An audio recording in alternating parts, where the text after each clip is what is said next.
Hello. Today we get to read Lamentations, and we're reading the whole thing.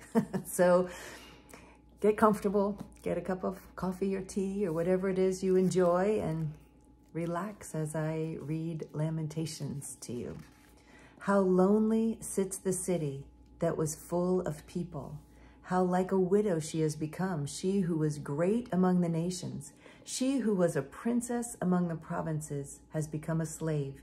She weeps bitterly in the night with tears on her cheeks among all her lovers. She has none to comfort her. All her friends have dealt treacherously with her. They have become her enemies.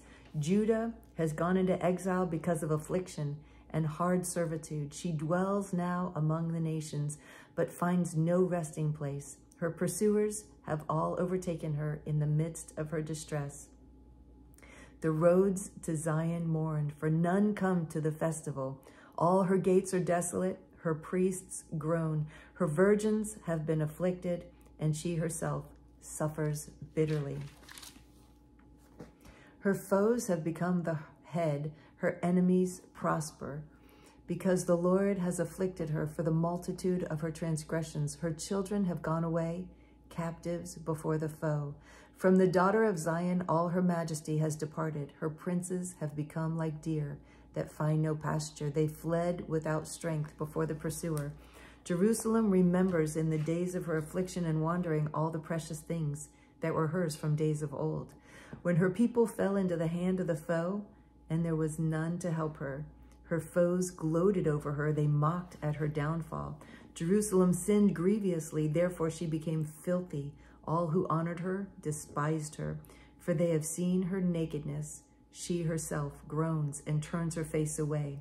Her uncleanness was in her skirts. She took no thought of her future. Therefore her fall is terrible. She has no comforter. O Lord, behold my affliction, for the enemy has triumphed. The enemy has stretched out his hands over all her precious things, for she has seen the nations enter her sanctuary, those whom you forbade to enter your congregation. All her people groan as they search for bread. They trade their treasures for food to revive their strength. Look, O Lord, and see, for I am despised. Is it nothing to you, all you who pass by? Look and see if there is any sorrow like my sorrow, which has brought upon me, which the Lord inflicted on the day of his fierce anger. From on high he sent fire into my bones. He made it descend. He spread a net for my feet. He turned me back. He has left me stunned, faint all the day long. My transgressions were bound into a yoke. By his hand they were fastened together. They were set upon my neck. He caused my strength to fail. The Lord gave me into the hands of those whom I cannot withstand. The Lord rejected all my mighty men in my midst. He summoned an assembly against me to crush my young men. The Lord has trodden as in a winepress the virgin daughter of Judah. For these things I weep. My eyes flow with tears, for a comforter is far from me, one to revive my spirit. My children are desolate, for the enemy has prevailed. Zion stretches out her hands, but there is none to comfort her. The Lord has commanded against Jacob that his neighbors should be his foes. Jerusalem has become a filthy thing among them. The Lord is in the right, for I have rebelled against his word. But hear, all you people, and see my suffering. My young women and my young men have gone into captivity. I called to my lovers, but they deceived me. My priests and elders perished in the city, while they sought food to revive their strength. Look, O Lord, for I am in distress. My stomach churns. My heart is wrung within me, because I have been very rebellious. In the street, the sword bereaves. In the house, it is like death. They heard my groaning, yet there is no one to comfort me. All my enemies have heard of my trouble. They are glad that you have done it. You have brought the day you announced. Now let them be as I am. Let all their evil doing come before you, and deal with them as you have dealt with me, because of all my transgressions. For my groans are many, and my heart is faint. Chapter 2. How the Lord in his anger has set the daughter of Zion under a cloud. He has cast down from heaven to earth the splendor of Israel. He has not remembered his footstool in the day of his anger. The Lord has swallowed up without mercy all the habitations of Jacob. In his wrath, he has broken down the stronghold of the daughter of Judah. He has brought down the ground in dishonor, the kingdom and its rulers. He has cut down in fierce anger all the might of Israel. He has withdrawn from them his right hand in the face of the enemy. He has burned like a flaming fire in Jacob, consuming all around. He has bent his bow like an enemy, with his right hand set like a foe. And he has killed all who were delightful in our eyes in the tent of the daughter of Zion. He has poured out his fury like fire. The Lord has become like an enemy. He has swallowed up Israel. He has swallowed up all its palaces. He has laid in ruins its strongholds, and he has multiplied the daughter of Judah, mourning and lamentation. He has laid waste his booth like a garden, laid in ruins his meeting place. The Lord has made Zion forget festival and Sabbath, and in his fierce indignation has spurred king and priest. The Lord has scorned his altar, disowned his sanctuary. He has delivered into the hand of the enemy the walls of her palaces. They raised a clamor in the house of the Lord as on the day of festival. The Lord determined to lay in ruins the wall of the daughter of Zion.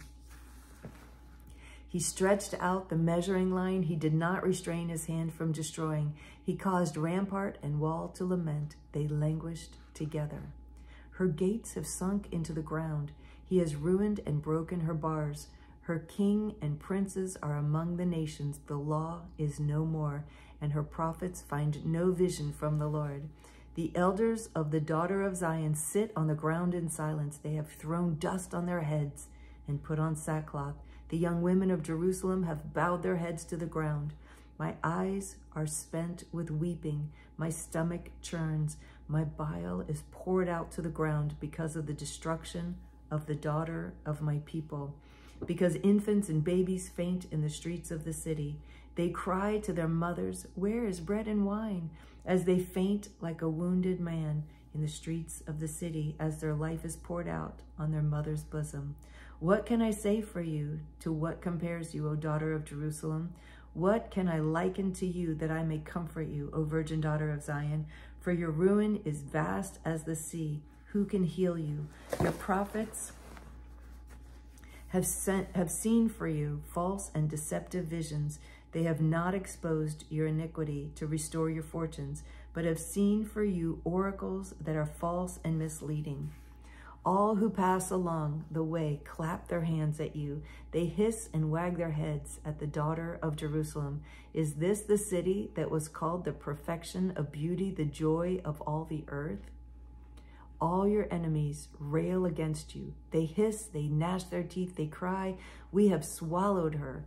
Ah, this is the day we longed for. Now we have it. We see it. The Lord has done what he purposed. He has carried out his word, which he commanded long ago. He has thrown down without pity. He has made the enemy rejoice over you and exalted the might of your foes. Their heart cried to the Lord, O wall of the daughter of Zion. Let tears stream down like a torrent day and night. Give yourself no rest, your eyes no respite. Arise, cry out in the night at the beginning of the night watches. Pour out your heart like water before the presence of the Lord. Lift your hands to him for the lives of your children who faint for hunger at the head of every street. Look, O Lord, and see, with whom have you dealt thus? Should women eat the fruit of their womb, the children of their tender care? Should priest and prophet be killed in the sanctuary of the Lord? In the dust of the streets lie the young and the old. My young women and my young men have fallen by the sword. You have killed them in the day of your anger, slaughtering without pity. You summoned as if to a festival day my terrors on every side, and on the day of the anger of the Lord, no one escaped or survived. Those whom I held and raised, my enemy destroyed.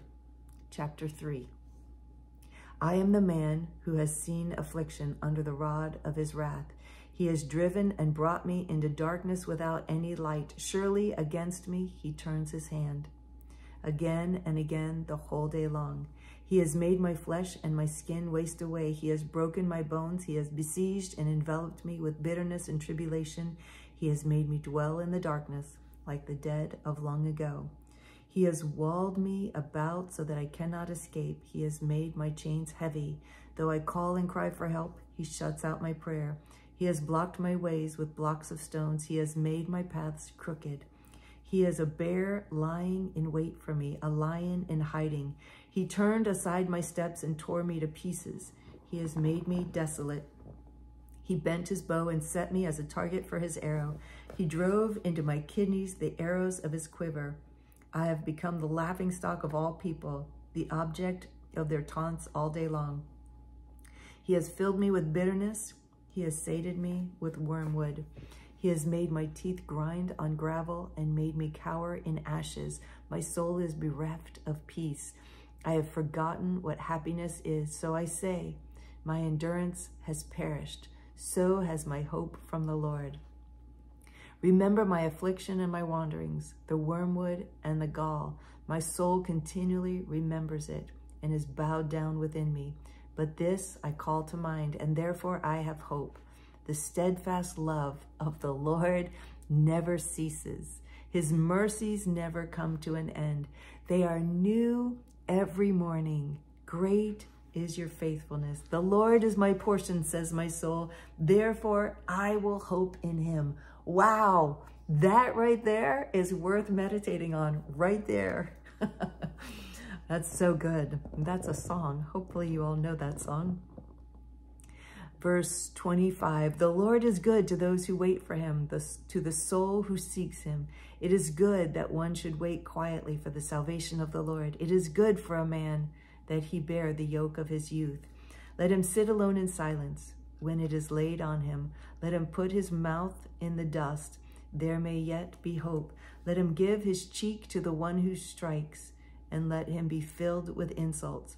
For the Lord will not cast off forever, but though he cause grief, he will have compassion, according to the abundance of his steadfast love. For he does not afflict from his heart or grieve the children of men, to crush underfoot all the prisoners of the earth. To deny a man justice in the presence of the Most High, to subvert a man in his lawsuit, the Lord does not approve. Who has spoken, and it came to pass, unless the Lord has commanded it? Is it not from the mouth of the Most High that good and bad come? Why should a living man complain, a man about the punishment of his sins? Let us test and examine our ways and return to the Lord. Let us lift up our hearts and hands to God in heaven. We have transgressed and rebelled, and you have not forgiven. You have wrapped yourself with anger and pursued us, killing without pity. You have wrapped yourself with a cloud so that no prayer can pass through. You have made us scum and garbage among the people. All our enemies open their mouths against us. Panic and pitfall have come upon us. Devastation and destruction. My eyes flow with rivers of tears because of the destruction of the daughter of my people. My eyes will flow without ceasing, without respite, until the Lord from heaven looks down and sees. My eyes cause me grief at the fate of all the daughters of my city. I have been hunted like a bird by those who were my enemies without cause. They flung me alive into the pit and cast stones on me. Water closed over my head. I said, I am lost. I called on your name, O Lord, from the depths of the pit, and you heard my plea. Do not close your ear to my cry for help.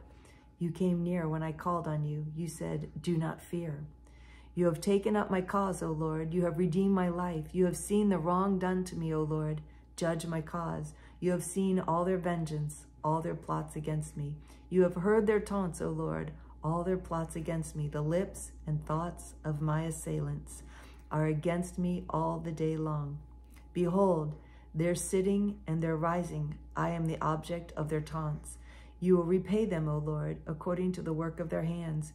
You will give them dullness of heart. Your curse will be on them. You will pursue them in anger and destroy them from under your heavens, O Lord. Chapter 4. How the gold has grown dim, how the pure gold is changed. The holy stones lie scattered at the head of every street. The precious sons of Zion, worth their weight in fine gold, how they are regarded as earthen pots, the work of a potter's hands. Even jackals offer the breast. They nurse their young. But the daughter of my people has become cruel, like the ostriches in the wilderness. The tongue of the nursing infant sticks to the roof of its mouth for thirst. The children beg for food, but no one gives to them. Those who once feasted on delicacies perish in the streets. Those who were brought up in purple embrace ash heaps. For the chastisement of the daughter of my people has been greater than the punishment of Sodom, which was overthrown in a moment with no hands were wrung for her. Her princes were purer than let's start that again. Her princes were purer than snow, whiter than milk. Their bodies were more ruddy than opal. The beauty of their form was like sapphire. Now their face is blacker than soot. They have not recognized in the streets. Their skin has shriveled on their bones. It has become as dry as wood. Happier were the victims of the sword than the victims of hunger, who wasted away, pierced by lack of the fruits of the field. The hands of compassionate women have boiled their own children. They became their food during the destruction of the daughter of my people. The Lord gave full vent to his wrath. He poured out his hot anger, and he kindled a fire in Zion that consumed its foundations. The kings of the earth did not believe, nor any of the inhabitants of the world, that foe or enemy could enter the gates of Jerusalem. This was for the sins of her prophets and the iniquities of her priests, who shed in the midst of her the blood of the righteous. They wandered blind through the streets. They were so defiled with blood that no one was able to touch their garments. Away, unclean, people cried at them. Away, away, do not touch. So they became fugitives and wanderers. People said among the nations, they shall stay with us no longer. The Lord himself has scattered them. He will regard them no more. No honor was shown to the priests, no favor to the elders. Our eyes failed, ever watching vainly for help. In our watching, we watched for a nation which could not save. They dogged our steps so that we could not walk in the streets. Our end drew near, our days were numbered, for our end had come. Our pursuers were swifter than the eagles in the heavens. They chased us on the mountains. They lay in wait for us in the wilderness. The breath of our nostrils, the Lord's anointed, was captured in their pits, of whom we said, under his shadow we shall live among the nations. Rejoice and be glad, O daughter of Edom, you who dwell in the land of Uz. But to you also the cup shall pass. You shall become drunk and strip yourself bare. The punishment of your iniquity, O daughter of Zion, is accomplished. He will keep you in exile no longer. But your iniquity, O daughter of Edom, he will punish. He will uncover your sins. Chapter 5. Remember, O Lord, what has befallen us. Look and see our disgrace. Our inheritance has been turned over to strangers, our homes to foreigners. We have become orphans, fatherless. Our mothers are like widows. We must pay for the water we drink. The wood we get must be bought. Our pursuers are at our necks. We are weary. We are given no rest. We have given the hand to Egypt and to Assyria to get bread enough. Our fathers sinned and are no more, and we bear their iniquities. Slaves rule over us. There is none to deliver us from their hand. We get our bread at the peril of our lives because of the sword in the wilderness. Our skin is hot as an oven with the burning heat of famine. Women are raped in Zion, young women in the towns of Judah. Princes are hung up by their hands. No respect is shown to the elders. Young men are compelled to grind at the mill, and boys stagger under loads of wood. The old men have left the city gate, the young men their music. The joy of our hearts has ceased. Our dancing has been turned to mourning. The crown has fallen from our head. Woe to us, for we have sinned. For our heart has become sick. For these things our eyes have grown dim. For Mount Zion, which lies desolate, jackals prowl over it. But you, O Lord, reign forever. Your throne endures to all generations. Why do you forget us forever? Why do you forsake us for so many days? Restore us to yourself, O Lord, that we may be restored. Renew our days as of old, unless you have utterly rejected us and you remain exceedingly angry with us.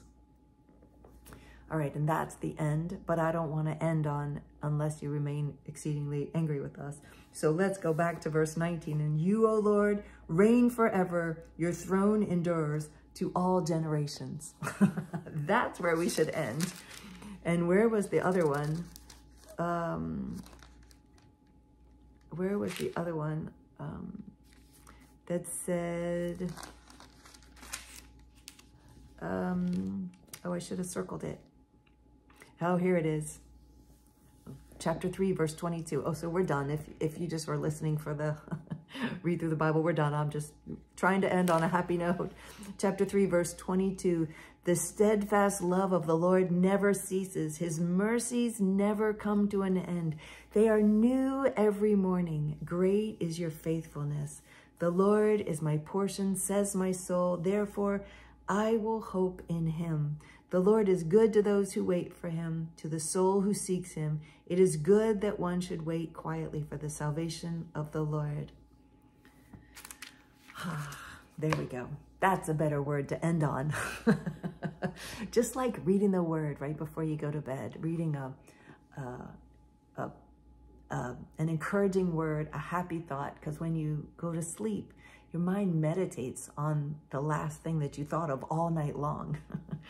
So just like that, I'd like to end on something happy to leave you thinking of the goodness of the Lord, because we are in the land of the living and he is truly, truly good. So there you go. I love you so much, and I'm so grateful that you joined me in reading, and I look forward to reading with you again tomorrow. I love you. Bye.